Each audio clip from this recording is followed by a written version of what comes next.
সারা দেশে ছাত্র নাগরিকদের আন্দোলনে মৃত্যুর প্রতিবাদ ও ৯ দফা দাবিতে নতুন করে কর্মসূচি দিয়েছে বৈষম্য বিরোধী ছাত্র আন্দোলন।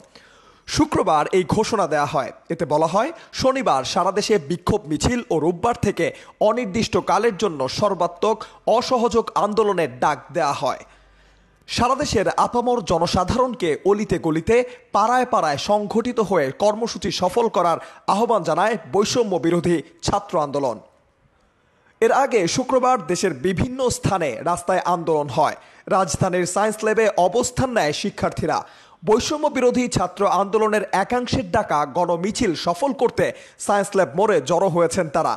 এ সময় সায়েন্স ল্যাব মোড়ের পাশে ছাত্রলীগ নেতাকর্মীদের অবস্থান নিতে দেখা গেছে। সতর্ক অবস্থানে ছিলেন পুলিশ সদস্যরাও। এছাড়া নওগাঁ, নরসিংদী ও কুমিল্লা সহ বিভিন্ন স্থানে আন্দোলন হয়। খন্দকার আসিফুজ্জামান, নিউজ ডেস্ক, বার্তা 24।